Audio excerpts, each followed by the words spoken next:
মৌলভীবাজারে বেড়েছে সকল প্রকার সবজির দাম। ব্যবসায়ীরা বলছেন তেলের দাম বৃদ্ধির সাথে সাথে গাড়ি ভাড়া বেড়ে যাওয়ায় সবজির বাজারে প্রভাব পড়তে শুরু করেছে। রয়েছে সরবরাহের ঘাটতিও। এ নিয়ে বিস্তারিত জানাতে মৌলভীবাজার আড়ত থেকে যুক্ত হচ্ছেন এম এ হামিদ। এদিকে পটুয়াখালীর পাইকারি বাজারগুলোতে মাছের সরবরাহ বেড়েছে, এতে প্রকারভেদে কেজি প্রতি মাছের দাম কমেছে 20 থেকে 30 টাকা পর্যন্ত। এ নিয়ে আরও জানাতে পটুয়াখালীর কলাপাড়ার পাইকারি মাছ বাজার থেকে যুক্ত হচ্ছেন জসিম পারভেজ। প্রথমেই যাচ্ছি মৌলভীবাজারে এম এ হামিদের কাছে। হামিদ, আড়তে সবজি সরবরাহ কেমন দেখতে পাচ্ছেন এবং বাড়তি দাম নিয়ে ব্যবসায়ীরা কি বলছেন?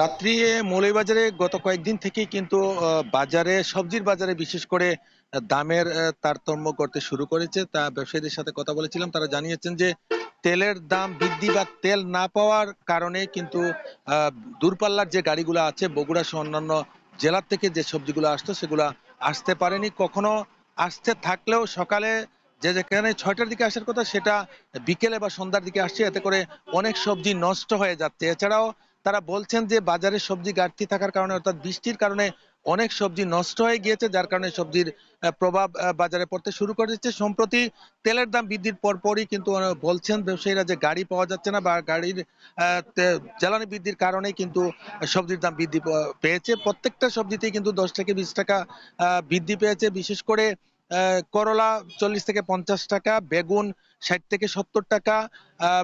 এখানে অন্যান্য যে সবজিগুলো রয়েছে বিশেষ করে জালি কুমড়া সেটা 40 থেকে 50 টাকায় বিক্রি হচ্ছে, ঝিঙ্গা বিক্রি হচ্ছে 40 থেকে 50 টাকা, করলা বিক্রি হচ্ছে 60 থেকে 70 টাকা।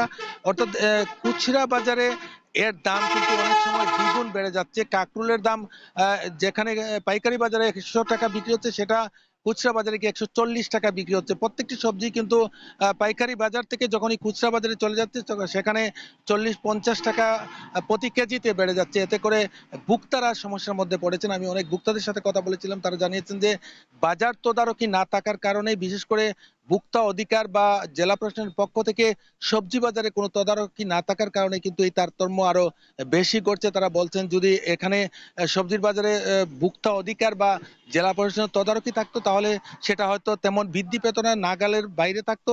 ব্যবসায়ীরা বলছেন যত সময় যাবে অর্থাৎ 2-3 দিনের মধ্যে যে আরো জানা যাবে যে যেহেতু তেলের বাজারে আরো এই সংকটটা প্রকট আকার ধারণ করবে বা এর প্রভাব যখন পড়তে থাকবে তখন সবজির দাম আরো বৃদ্ধি পাবে বলে জানিয়েছেন ব্যবসায়ীরা।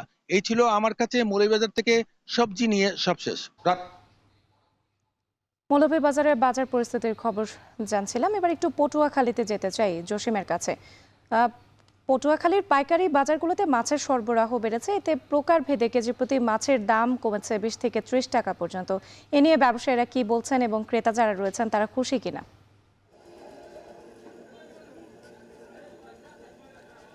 রাত্রি আপনি জানেন যে বৈশ্বিক যে জ্বালানি তেলের যে সংকট, সেই জ্বালানি তেলের সংকট কিন্তু এই মৎস্য সেক্টরেও পড়েছে।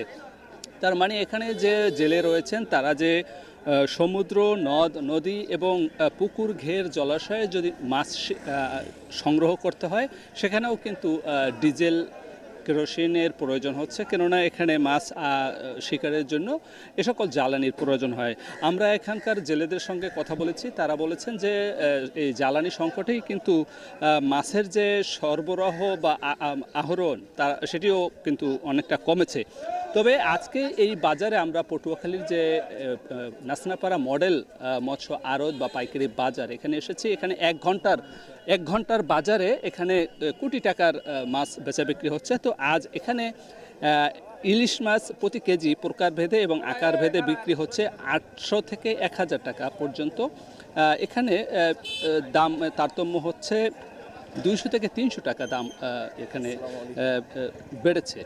আর রুই বিক্রি হচ্ছে এখানে প্রতি কেজি 200 থেকে 230 টাকা, এখানে প্রতি কেজিতে কমেছে 30 থেকে 50 টাকা। কাতল বিক্রি হচ্ছে 250 থেকে 300 টাকা, এখানেও প্রতি কেজিতে কমেছে 50 টাকা। সিলভার কার্প মাছ প্রতি কেজি বিক্রি হচ্ছে 200 টাকা, দাম কমেছে 50 টাকা। সরপুটি বিক্রি হচ্ছে 170 থেকে 180 টাকা, এখানে কমেছে 30 টাকা প্রতি কেজিতে। তেলাপিয়া বিক্রি হচ্ছে 130 থেকে 50 টাকা, 150 টাকা, কমেছে 20 টাকা। পাঙ্গাস বিক্রি হচ্ছে 150 থেকে 160 টাকা, এটি অপরিবর্তিত অবস্থায় বেচা বিক্রি হচ্ছে। পাবদা মাছ বিক্রি হচ্ছে 260 থেকে 270 টাকা, এখানে প্রতি কেজিতে কমেছে 30 টাকা। কোরাল বিক্রি হচ্ছে 800 টাকা কেজি, এবং অন্য যে মাছ রয়েছে সেগুলোর কিন্তু সরবরাহ বাড়ায় দাম কিছুটা কমেছে। তো এখানকার ব্যবসায়ী বলেছেন যে এখন কিন্তু ডালা মৌসুম সামনে আসছে, তখন মাছের সরবরাহ কমলে দামটা আরও বাড়বে। এই ছিল আমার কাছে সবশেষ। মৌলভীবাজার এবং পটুয়াখালীর বাজার পরিস্থিতির খবর জানাচ্ছিলেন সহকর্মীরা।